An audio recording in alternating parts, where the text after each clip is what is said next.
चलिए सबसे पहले शुरुआत करते हैं मौसम की खबर से। मौसम विभाग ने आज देहरादून सहित कई जिलों में भारी बारिश का अलर्ट जारी किया है। आज बागेश्वर, पिथौरागढ़, हरिद्वार, टिहरी, पौड़ी, नैनीताल और अल्मोड़ा में आंधी के साथ तेज बारिश की संभावना जताई गई है। ऐसे में विशेष सावधानी बरतने की आवश्यकता है।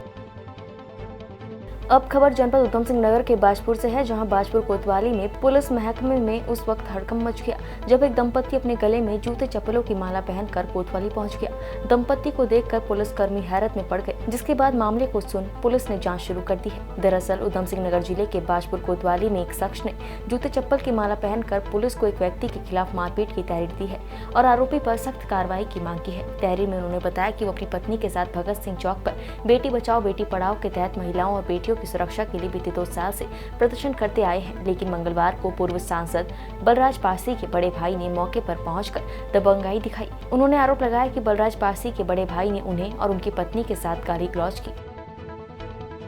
खबर नैनीताल जिले से है, जहां कैलाश गहतोड़ी ने विभाग की आय में बढ़ोतरी को लेकर कहा कि वन निगम अब जंगलों में उगने वाली जड़ी बूटी सीधे काश्तकारों से खरीदकर बाजार में बेचेगा, जिससे विभाग की आय में बढ़ोतरी होगी। वन निगम में कर्मचारियों और अधिकारियों के पद लंबे समय से रिक्त चल रहे हैं। इन पदों पर भर्ती के लिए उन्होंने शासन में पत्राचार किया है। जल्द ही रिक्त चल रहे पदों पर भर्ती प्रक्रिया शुरू हो जाएगी। खबर जनपद हरिद्वार के रुड़की से है, जहां गंगनहर कोतवाली क्षेत्र की एक महिला अपने 2 बच्चों को छोड़ प्रेमी संग 3 दिन पहले फरार हो गई थी। महिला और उसके प्रेमी को पुलिस ने दिल्ली से बरामद किया है, जिसके बाद प्रेमी युगल को कोतवाली लाया गया। वहीं कोतवाली पहुंचने पर महिला और उसके पति के परिजन आपस में झगड़ने लगे। पुलिस ने किसी तरह मामला शांत कराया। बताया जा रहा है कि महिला की 8 साल की बेटी और 4 साल का बेटा है। जानकारी के मुताबिक गंगनहर कोतवाली क्षेत्र की 2 बच्चों की मां का मोहल्ले के ही एक युवक से प्रेम प्रसंग चल रहा है। महिला 3 दिन पहले अपने 2 बच्चों को छोड़कर प्रेमी के साथ फरार हो गई थी, जिसके बाद पुलिस उन्हें दिल्ली से लेकर गंगनहर कोतवाली लाई। वहीं महिला और उसके पति के परिजन कोतवाली में पहुंचे, जहां दोनों पक्षों के परिजनों में कहासुनी हो गई। इस दौरान महिला के भागने के पीछे दोनों पक्ष एक दूसरे को दोष लगाने लगे, जिसको लेकर दोनों पक्षों में जमकर हंगामा हुआ। वहीं पुलिस ने किसी तरह मामला शांत कराया। खबर देहरादून जिले से है, जहां उत्तराखंड एसटीएफ ने कुख्यात डकैत शाहरुख को गिरफ्तार कर लिया है। शाहरुख साल 2018 में हरिद्वार के कनकल और कलियर में अपने गिरोह के साथ डकैती की बड़ी घटना को अंजाम देने के बाद से फरार चल रहा था। शाहरुख को उत्तराखंड एसटीएफ ने राजस्थान के टोंक इलाके से गिरफ्तार किया है। शाहरुख ही अपने गैंग का सरगना है। उसके ऊपर 25,000 का इनाम रखा गया है। कुख्यात शाहरुख को कई राज्यों की पुलिस काफी समय से तलाश रही है। उत्तराखंड एसटीएफ के मुताबिक कुख्यात शाहरुख का उत्तर भारत के कई राज्यों में अपने गिरोह के साथ डकैती जैसे कई संगीन वारदातों को अंजाम दे चुका है। यही वजह है कि मास्टरमाइंड शाहरुख को कई राज्यों की पुलिस लंबे समय से तलाश रही है। खबर उत्तरकाशी जिले के चिनियाली गांव से है, जहां घास काटने जंगल गई महिला पैर फिसलने से गहरी खाई में जा गिरी।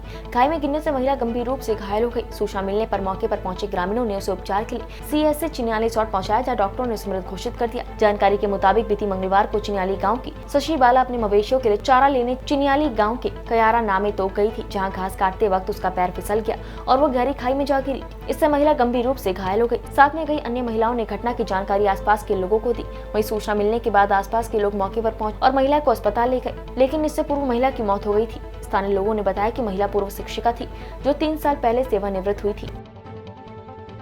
खबर बागेश्वर जिले से है, जहां हिमालय क्षेत्र में स्थित भनार के सरकारी स्कूल में पढ़ने वाले 7वीं कक्षा के विद्यार्थी हरीश का हुनर देख लोग दंग रह गए। हिमालय क्षेत्र कपकोट तहसील के भनार में कुंदन कोरंगा जेसीबी ऑपरेटर है। उनका बेटा हरीश कई बार पिता के साथ जेसीबी के काम को देखने गया।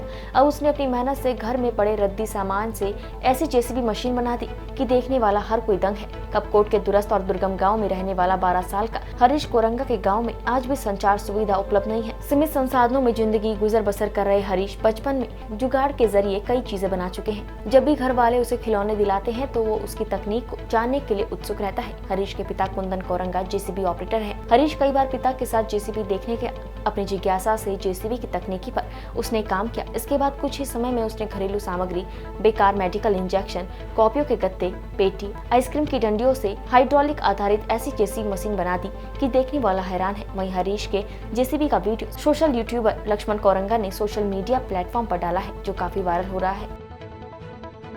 अब खबर अल्मोड़ा जिले के सोमेश्वर से है, जहां ग्राम सभा बयाला खालसा में खेत में काम कर रही एक महिला को जहरीले सांप ने डस लिया, जिसके बाद परिजन महिला को आनन फानन में सोमेश्वर अस्पताल ले गए, लेकिन अस्पताल पहुंचने से पहले ही महिला की मौत हो गई थी। वहीं महिला की मौत के बाद परिवार में मातम छाया हुआ है। जानकारी के मुताबिक लोट घाटी के ग्राम बयाला खालसा निवासी बिमला देवी मंगलवार को दोपहर बाद खेत में काम कर रही थी। इसी बीच घास में छिपे जहरीले सांप ने उन्हें डस लिया, जिसके बाद परिजन महिला को झाड़ फूक करने के साथ उन्हें जाँच के जिला चिकित्सालय सोमेश्वर ले गए, जहाँ चिकित्सकों ने मृत घोषित कर दिया।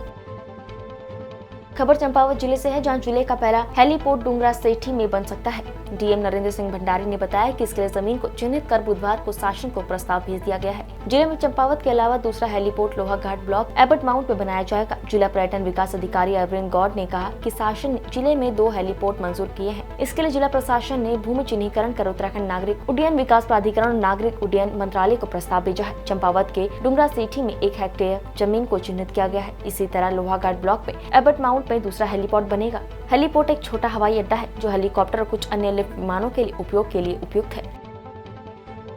खबर पौड़ी जिले के श्रीनगर से है, जहां बिलकेदार गदेरे में नहाते वक्त 2 मासूम बच्चों की डूबकर मौत हो गई है। देर रात पुलिस ने काफी खोजबीन के बाद दोनों बच्चों के शव को गदेरे में बने तालाब से बाहर निकाला। इस घटना से परिजनों में मातम छाया हुआ है। दरअसल ये घटना बुधवार देर शाम की है। बिलकेदार के 2 बच्चे सक्षम और मयंक खेलने का बहाना कर घर से निकले थे। जब देर शाम तक दोनों बच्चे घर नहीं पहुंचे तो परिजनों ने इसकी सूचना पुलिस को दी। दोनों बच्चे बिलकेदार गदेरे में बने तालाब में नहाने चले गए थे। पानी ज्यादा होने के कारण दोनों गदेरे में बने तालाब में डूब गए। देर रात पुलिस ने काफी खोजबीन कर दोनों बच्चों के शव को गदेरे में बने तालाब से बरामद किया। खबर पिथौरागढ़ जिले से है, जहां जिले में अभिभावक अपने नाबालिग बच्चों को स्कूटी देने से बाज नहीं आ रहे हैं। स्कूटी पाकर लाडले भी फराटे बन रहे हैं, लेकिन पुलिस भी उन्हें दबोच रही है। ऐसा ही एक मामला बीते दिनों अस्कोट में देखने को मिला है, जहां पुलिस को 2 नाबालिग किशोर स्कूटी चलाते मिले, जिस पर पुलिस ने तत्काल उनके अभिभावकों को बुलाकर स्कूटी सीज कर दी। साथ ही उन पर 25-25 हजार का जुर्माना भी लगाया। दरअसल पिथौरागढ़ पुलिस जिले में सड़क हादसों पर अंकुश लगाने के लिए नाबालिग वाहन चालकों के खिलाफ अभियान चला रही है। इसी कड़ी में कोतवाली अस्कोट के प्रभारी निरीक्षक प्रभात कुमार की ओर से चेकिंग अभियान चलाया जा रहा था। तभी 2 स्कूटी सवार नजर आए, जिन्हें रोककर पुलिस ने कागजात मांगे तो दोनों ही नाबालिग निकले। वहीं पुलिस ने दोनों के अभिभावकों को मौके पर बुलाकर मोटर व्हीकल्स एक्ट की विभिन्न धाराओं में 25-25 हजार का चालान कर दिया। साथ ही दोनों वाहनों को भी सीज कर दिया। खबर रुद्रप्रयाग जिले से है, जहां केदारनाथ धाम मंदिर में मोबाइल और इलेक्ट्रॉनिक सामान ले जाने पर रोक लगा दी गई है। बद्री केदार मंदिर समिति ने बाबा केदार के गर्भगृह का वीडियो वायरल होने के बाद ये फैसला लिया है। श्री बद्रीनाथ केदारनाथ मंदिर समिति के अध्यक्ष अजेंद्र अजय ने केदारनाथ मंदिर में सुरक्षा व्यवस्था को पुख्ता करने और मंदिर के पास लॉकर रूम बनाने के लिए मुख्य सचिव को पत्र लिखा है। समिति ने मंदिर के अंदर मोबाइल समेत अन्य इलेक्ट्रॉनिक्स वस्तु ले जाने को पूरी तरह प्रतिबंधित करने का निर्णय भी लिया है। पत्र में सलाह दी गई है कि केदारनाथ मंदिर में सुरक्षा व्यवस्था पुख्ता करने के लिए जरूरी कदम उठाए जाने चाहिए। इसी के साथ ये भी मांग की गई है कि मंदिर के पास कुछ दूरी पर लॉकर रूम भी बनाया जाना चाहिए, ताकि तीर्थयात्री वहां अपने मोबाइल समेत अन्य सामान को सुरक्षित रख सके। खबर टिहरी जिले से है, जहां बारिश से नदी नाले उफान पर है। डोबरा चाठी पुल क्षेत्र के सिराई के पास सड़क पर भारी मलबा आ गया है, जिसमें अन्य वाहनों के साथ प्रसव पीड़िता को ले जा रही एम्बुलेंस भी फंस गई। इस दौरान प्रसव पीड़िता दर्द से कराहती रही। वहीं किसी तरह महिला को जिला अस्पताल बौराड़ी पहुंचाया गया, जहां डॉक्टर ने महिला की डिलीवरी करवाई, लेकिन बच्चे की पहले से ही मौत हो चुकी थी। बीती मंगलवार को डोबरा चाठी पुल और जाग पुल के बीच सिराई के पास मलबा आ गया, जिससे सड़क बंद हो गई। सड़क बंद होने से लंबगांव से प्रसव पीड़िता को टिहरी जिला अस्पताल ले जा रही एक एम्बुलेंस भी फंस गई। बताया जा रहा है कि प्रसव पीड़िता राखीधार मंडल के कफलोक गांव की रहने वाली है। पीड़िता अपने माई के पनियाला गई हुई थी, जिससे अचानक प्रसव पीड़ा हुई, जिसके बाद ग्रामीण उसे लंबगांव अस्पताल लाए, जहां से डॉक्टरों ने उसे जिला अस्पताल टिहरी के लिए रेफर कर दिया, लेकिन बारिश से मलबा आने से एम्बुलेंस रास्ते में ही फंस गई। खबर चमोली जिले के कोपेश्वर से है, जहां की जनता दूषित पानी पीने के लिए मजबूर है। आपको बता दें कि यहां अमृत गंगा पेयजल लाइन पर बहुत ही गंदा पानी आ रहा है। वहीं पाइपलाइन में कबाड़ आने से लाइन चौक भी हो रही है। जल संस्थान द्वारा 2 फिल्टर लगाए गए हैं, पर लाइन को अभी भी डायरेक्ट जोड़ा गया है, जिससे नगर की जनता को दूषित जल पिलाया जा रहा है। इस पानी से बच्चे और बड़े जॉन्डिस फीवर के शिकार हो रहे हैं। वहीं जल निगम के अधिशासी अभियंता का कहना है कि जब ठेकेदार आएगा तब फिल्टर चालू करवाया जाएगा, जो कि बड़ी ही हैरानी की बात है, क्योंकि विभाग ठेकेदार के भरोसे बैठकर उसकी राह देख रहा है, जबकि आम जनता दूषित पानी पीने को मजबूर है।